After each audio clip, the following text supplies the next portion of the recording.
Véritable pilier de la pop culture, Dark Vador est l'un des antagonistes les plus connus de la galaxie. Son armure cybernétique noire et son casque iconique ont fait frémir de terreur plus d'un Jedi. Si les films se concentrent grandement sur l'histoire de ce dernier, très peu d'informations sont données sur l'un des atouts majeurs du personnage, tout aussi iconique que son possesseur, son sabre laser.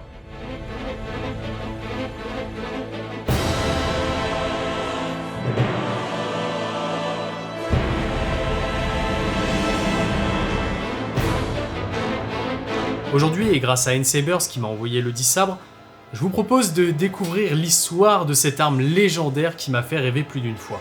Mais avant toute chose, sachez que vous pouvez retrouver ce bijou directement via le lien dans la description sur la boutique de N-Sabers et profiter de 7% de réduction sur votre panier en utilisant le code NACRIUM7. Maintenant, prenez les popcorns, installez-vous confortablement et préparez-vous pour un voyage aux confins de la galaxie. C'est parti pour une plongée dans l'histoire très peu connue du sabre le plus craint de la galaxie.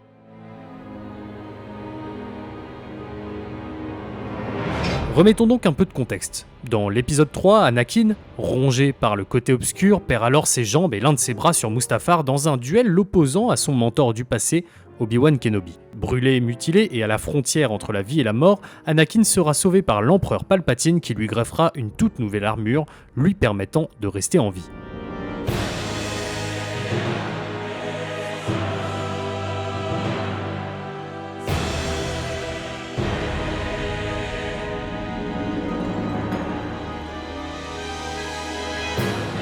Une fois réveillé de son coma artificiel, Anakin, devenu Vador, apprendra la mort de sa femme, Padmé Amidala.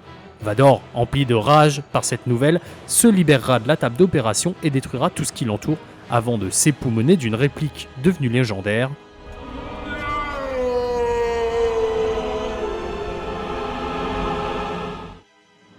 Il est très compliqué ensuite de trouver des éléments de réponse quant à la fabrication du sabre laser de Dark Vador après la perte de son sabre en tant qu'Anakin sur Mustafar. C'est finalement dans le comics Dark Vador, publié en 2017 chez Marvel, qu'on trouvera quelques éléments de réponse.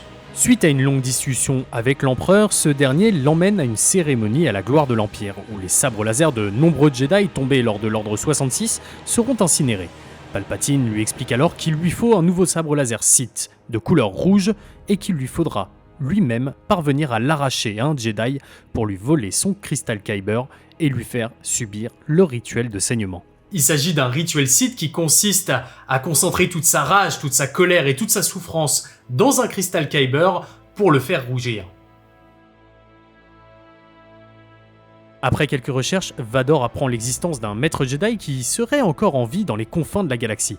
Un spécialiste du combat au sabre laser, appelé Kirak Infila, ayant fait vœu de Barash. Cela signifie que ce dernier s'est retiré de l'ordre Jedi. Dark Vador lancera donc sa traque contre ce Jedi et affrontera en premier lieu le droïde de ce dernier, qu'il éliminera pour lui voler sa vibrolame et pourra, grâce à cette dernière, se défendre face à son adversaire.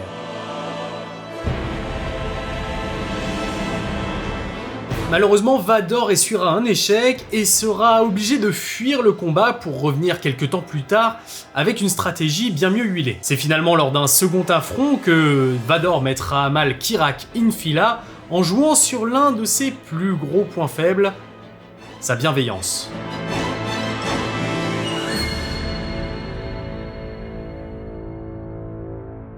En effet, Vador détruira un barrage qui mettra en péril la vie de nombreuses personnes et Kirak fera tout pour essayer de les protéger.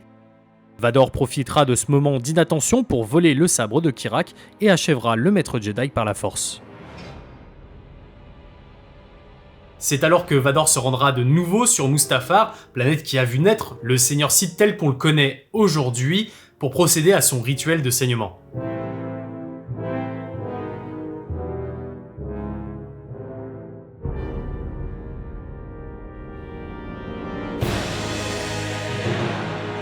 L'atmosphère propice au côté obscur et les purs moments de haine vécus par Vador sur cette planète par le passé l'aideront à achever son rituel et remplir de haine et de souffrance le Crystal Kyber qui finira par prendre la teinte rouge qu'on lui connaît aujourd'hui. Quelque temps plus tard, Vador se débarrassera de la poignée créée par Kirak Infila et recréera l'iconique poignée qu'il brandit dans la trilogie originelle. Ce dernier se basera sur les plans du sabre qu'il avait dans son passé de Jedi, ce qui explique les nombreuses similitudes entre les deux armes. Cependant, Vamdor améliorera cette dernière pour lui permettre encore plus de puissance en installant un nouvel émetteur de lame doté d'un ajusteur de longueur, lui permettant de s'adapter facilement à toutes les formes de combat, bien que ce dernier se focalisera principalement sur une forme appelée Gemso, basée sur les coups lents mais puissants. Et voici donc tout ce que vous avez à savoir sur le sabre laser de Dark Vador. Si cette vidéo vous a plu, je vous invite à la liker, mais aussi à vous abonner et activer la cloche pour ne pas louper les prochaines vidéos. Je vous rappelle également, encore une fois, que si vous voulez vous procurer ce petit bijou, vous pourrez le retrouver et découvrir tous les autres sabres laser de chez N-Sabers directement avec le lien dans la description. Et vous pourrez profiter également d'une réduction de 7% avec le code Nacrium7. Merci encore à N-Sabers de m'avoir permis de vous présenter cette arme légendaire, ce sabre laser qui a fait peur à plus d'un Jedi dans la galaxie. Et je vous invite aussi à découvrir ces deux vidéos de part et d'autre de ma tête qui sont également sur l'univers des sabres laser. Moi, tout ce qu'il me reste à vous dire, c'est à vous souhaiter une bonne journée. Merci d'avoir regardé cette vidéo, c'était Nacrium et que la force soit avec vous.